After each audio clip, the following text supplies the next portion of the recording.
What's good with YouTube? You already know Big Flacco with a convict's perspective, where I'm smashing, dashing, sliding on through with that little bit of energy. As you already know, Prison 101, but on this edition, it's how to survive in prison. But before we learn how to survive in prison, let's hit that like button, let's comment, let's hit that bell notification, man, to help support this channel. Now, Prison 101, like I said, how to survive in prison. To me, man, you have to acquire all the materials to manufacture a weapon or have a weapon on you at all times. Now, it depends on what type of facility you're on. You're on a level 2, you may need different items. Level 3 and level 4, you may need different material. Now, always remember this. Metal on metal cuts. You can get something as small as your zipper from the pants, right? To start cutting any type of metal things off the bed or off the fucking toilet, wherever it may be, to manufacture that piece. Another item that would be common that you'd want would be razor blades. Preferably the flat back razor blades if you have someone that has access to them. A lot of times when you have the vocational training at said institute, there's a lot of metal items that you can get while you're there. And I remember I used to get the flat back razor blades, right? Really thick. And what I used to do was I put them in my boots, and pretty much it would go through the metal detector, because it would take your boots and not even run them through the metal detector and just have them on the other side. So I would tape them down, so if they looked in there, they wouldn't be able to find them. That was one way. If you have people who have certain jobs like plumber or the free staff positions, there's certain items that they can come across that are metal that can help make a piece. Now, as a new arrival, it's something different. Right? You may have to take your time. You may have to make a metal on metal piece. You may have to get some extra magazines, empty pen filters to make that paper pedazo, right? But paper pedazos are only good for one hit. You're better off making a fucking bar out of your towel, right? Than with a paper pedazo. A paper pedazo is only really used if you need to do a real quick one-hitter quitter. Now, depending upon the climate of the prison you're at, either you make that piece right away or make those items, or you wait till when it's necessary. I would instantly usually make a piece, at least with a 4-inch blade to 5-inch blade, maybe a 3-inch to 4-inch handle, right? And keep that on me at all times. You know what I'm saying? If that means you got to hoop it and then drop it on the yard, which means when you're dropping, it means you're basically fucking pushing it out. You're fucking cornhole, basically, right? Now, in addition, you could be on the yard and say, like, you'll see dudes, like, they have, like, one knee up on the high end of the table, and they're trying to push that motherfucker out to get it out sometimes, man. But, hey, if you have it on you at all times, you can drop that thing real quick sometimes. It shouldn't take you that long once you get used to it. You have something up there 24/7, it starts to be easy to come out and even put away. But having that piece could basically fucking help you survive, man. You could be on the yard and could notice the tension, outnumbered. You drop that piece for your own fucking safety, Now, any type of weapon is going to be fucking useful, though. Like I said, flat backs, you make a tomahawk. They're real easy to dispose after you fucking use it. A lot of times you can probably hit a dude a couple times before it even breaks. If you make a good one, tomahawk, it can be used multiple times if you use it. Now, those pieces are more going to be for like level 3, level 4 cell living, because in all other environments, you're going to be in like a cell or dorm living. So it's kind of hard just to have, be making pieces or having to drop and redrop, because even the toilet you may be sharing with other groups, it still may be accessible for other groups to see what you're doing in there.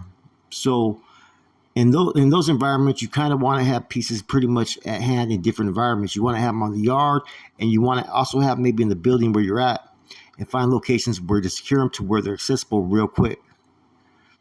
But even in those environments, the risk of having the need for a weapon is kind of limited. You can pretty much get away probably with a lock and a sock, which everybody's going to have at their hands if needed.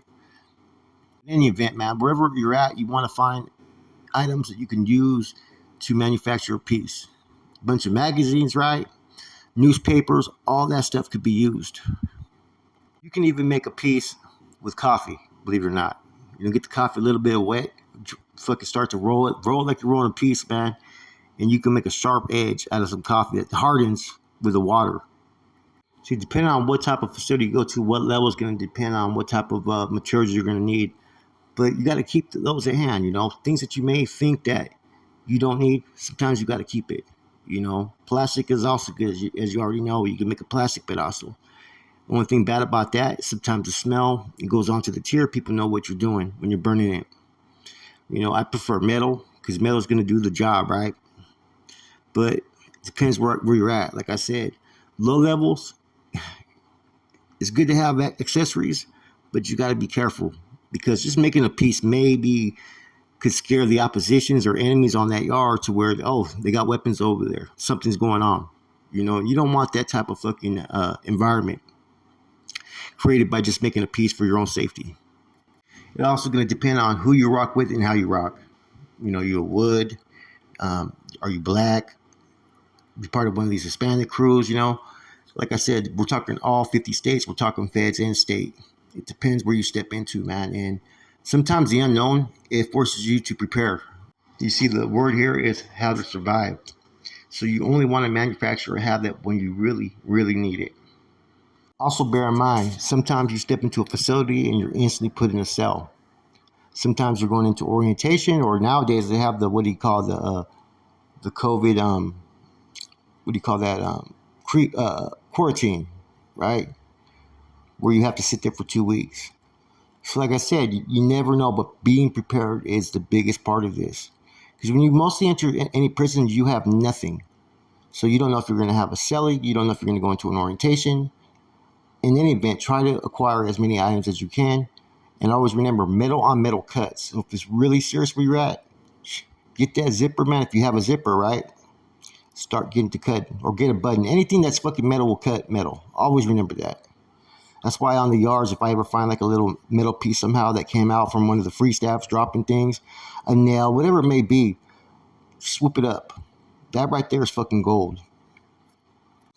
Sometimes when I got to a facility and it was new, whether it was a shoe or whether it was a place where we were on lockdown, what I used to do is you can make basically a bat out of your fucking towel. Get an extra towel, you wet it down, you start to tighten it, right? And then you go across in circles around it, wrap that around, and then take a string, tie the bottom. You have basically a fucking thing that's as hard as a baseball bat. And I used to always have one of those for when we were on lockdown, right? So if the doors popped open, I had either that and a piece I could use.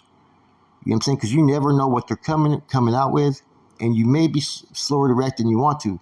But if you at least have that available, you can come out and pretty much fend off any fucking attack with a knife.